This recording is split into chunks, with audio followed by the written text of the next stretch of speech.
नमस्कार शेतकरी बंधूंनो. नमस्कार. आज आपण आलेला आहे रेणकापूर या गावामध्ये, तालुका वसमत, जिल्हा हिंगोली. तर जे शेतकरी आहेत त्यांचा आपण परिचय करून घेऊ आणि त्यांनी जे आपलं हळदीचं शेत डेव्हलप केलेलं आहे, हळदी डेव्हलप केलेली आहे, तिच्याबद्दल आपण जाणून घेऊया. तर दादा, तुमचं नाव आणि पत्ता सांगा पूर्ण. माझं नाव बाबाराव दगडोजी कलंदर, राहणार रेणकापूर, तालुका वसमत, जिल्हा हिंगोली. बरं, तुमचं हे हळदीचं शेत आहे. हां, किती एकर आहे पूर्ण हळद?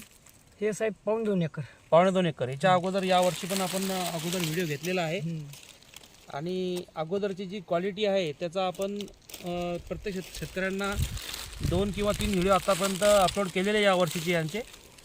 म्हणजे यांची तुम्ही अगोदरची क्वालिटी बघू शकता आणि आता जो रिझल्ट आलेला आहे. आज या हळदीला किती दिवस पूर्ण झाले? केव्हाची लागवड आहे? याची लागवड साहेब 25 जून. 25 जून, जुलै, ऑगस्ट, सप्टेंबर, ऑक्टोबर, नोव्हेंबर, डिसेंबर, जानेवारी, फेब्रुवारी. म्हणजे या 25 फेब्रुवारीला 9 महिने कंप्लीट होतील. हो. म्हणजे आता 20 दिवस समजा बाकी आहे. हो. 9 महिने कंप्लीट व्हायला. म्हणजे 8 महिने 10 दिवसाची हळद आहे. बरोबर आहे का नाही? 8 ते 24 आणि 10 म्हणजे 250 दिवसाची हळद आहे.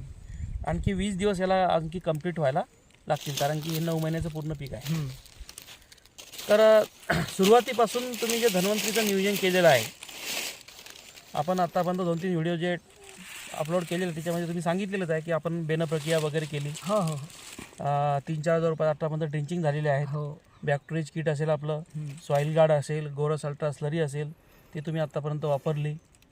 सुरुवातीला जी बेन प्रक्रिया आहे ती पण तुम्ही केलेली आहे RPS 76 बॅक्टेरियज किटनं. आपलं जे ट्रॅप्स आहेत निळ्या आणि पिवळ्या कलरचे तुम्ही वापरले. फवारण्यासुद्धा आतापर्यंत तुम्ही केलेले आहेत. आपलं RPS 76 असेल, मायकोरिच असेल, स्प्राउटरिच असेल, चिकोरिच असेल, या सगळ्या प्रोडक्टच्या. तर हे जे तुम्ही धन्वंतरीचं नियोजन केलं, आता 2-3 वर्षापासून जे नियोजन तुम्ही करत आहे त्याच्यामध्ये तुम्हाला याच्यामध्ये काय फरक वाटतो? फरक काय साहेब, याचा वापर मी 4 वर्षापासून करतो. 4 वर्षापूर्वी जे आम्ही हळद टाकीत ती पारंपरिक पद्धतीनं आपल्या नांगरानं सरी मारून त्याच्यावर टाकायची. बरोबर. पण आज जसं उत्पन्न येतंय तसं त्या काळामध्ये उत्पन्न येत नव्हतं. नाही, कारण सगळ्याच गोष्टी सुधारल्या. त्याच्यामुळं जमिनीमध्ये बी सुधारणा झाली, त्याच्यामुळं उत्पन्नातही वाढ झाली. आणि सगळं आता हे नवीन टेक्निकल तंत्रज्ञान आल्यामुळं आपण आधुनिक पद्धतीनं थोडं हळदीचं उत्पादन घ्यालो. म्हणजे मी तसं तुमच्या अगोदरच्या म्हणण्यानुसार आपण डिस्कशन झालं, त्याच्यानुसार माझं लक्षात आलं की तुम्ही जे बेनं आहे, बेनं 2-3 वेळेस निवडून घेता. हो. कारण की बेण्याची जर क्वालिटी चांगली असेल तर हळद ही चांगली येणार, आहे का नाही? हो. तर बेनं तुम्ही कसं निवडता ते? बेनं साहेब, ज्यावेळेस आपण हळद काढायला सुरुवात करतो, काढून तिचा ढीग मारतो. ढीग मारल्याच आपण एकदा बेनं निवडून काढतो. नंतर जे आपला हळदीचा शिजवायचा पिरियड आहे, वाळवायचा पिरियड आहे, त्या पिरियडमध्ये एकदा पुन्हा तेच बेनं निसून बाजूला करायचं. बरोबर. आणि पुन्हा टाकते वेळेस एकदा 2-3 वेळेस तिची 3 वेळेस तुम्ही बेनं त्याचं व्यवस्थित निवडून घेता आणि नंतर तुम्ही बेनं प्रक्रिया करूनच हळदीची लागवड करता. बेडवर लागवड केलेली आहे, आहे की नाही?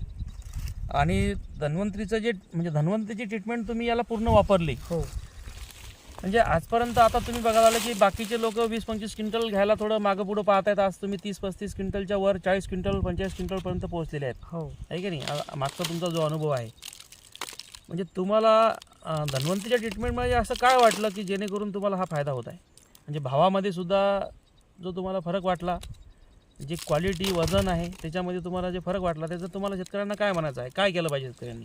नाही, कोणत्या गोष्टीमध्ये बदल केला पाहिजेत? नाही, मी प्रत्येक हंगामामध्ये साहेब, मी जसा अनुभव घ्यालो 4 वर्षापासून, त्याच्यामध्ये मला जे अनुभव आला, हळदीची क्वालिटी, हळदीचा जबरदस्तपणा, मार्केटला भाव, बरोबर, वजनामध्ये भरपूर वजन, हे मी प्रत्येक हंगामामध्ये शेतकऱ्याला सांगतो. बरोबर. कोणी ऐकत आहे, कोणी न ऐकत आहे, ते त्यांचा विषय राहिला. म्हणजे जी ट्रीटमेंट आता कसं झालेलं आहे, बऱ्याच शेतकऱ्यांना काय नेमकी ट्रीटमेंट करावं हेच माहिती नाही. बरोबर आहे.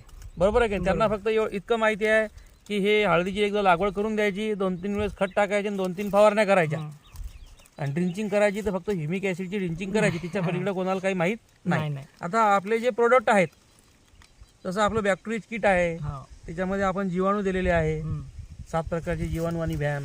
हे शेतकऱ्यांना माहिती नाही या जीवाणूचं महत्त्व काय.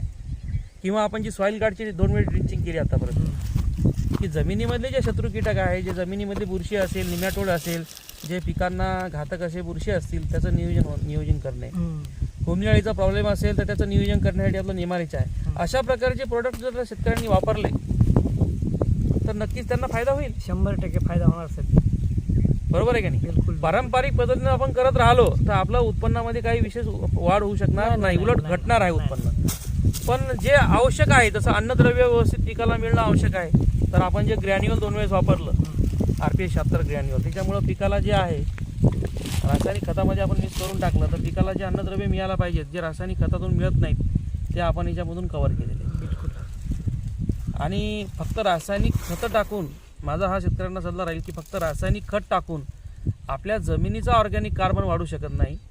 आपल्याला ऑर्गॅनिक वापरण्याची गरज आहे.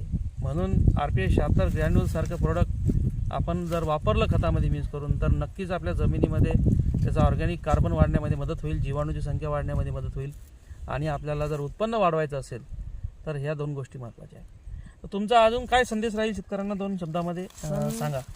संदेश साहेब एकच राहणार, मी फार पोट तिडकीनं तळमळीनं शेतकऱ्याला हे सांगतो की तुम्ही धन्वंतरीचे शेतीमध्ये लागणारे जेवढे काही औषधं, जे काही पावडर असतील, जे काय असेल ते असेल, त्याचा तुम्ही योग्य रीतीनं वापर करा, योग्य वेळी वापर करा. तुमच्या उत्पन्नात काय वाढ होते, क्वालिटीमध्ये काय वाढ होते, भावामध्ये काय वाढ होते, हे अनुभव तुम्ही प्रत्यक्ष घ्या आणि नंतर विचार करून मग तुम्ही निर्णय घेऊ शकता. आता एक शेवटचा मुद्दा राहिला. भरपूर जण हळदीमध्ये खूप खर्च करतात पण त्यांच्या हाती काही लागत नाही.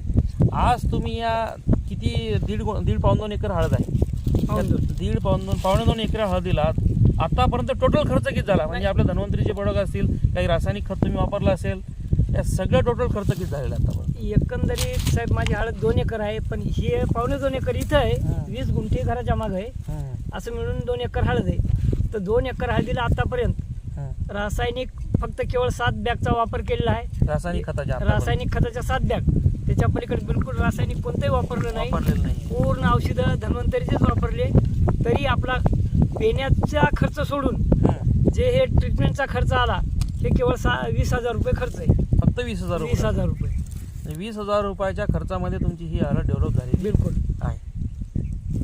तर तुमचा रिझल्ट जो आहे त्याच्याबद्दल तुम्ही खुश आहे? बिलकुल साहेब, 100%. मी उपकार जाणतो, धन्वंतरी कंपनीचे उपकार जाणतो.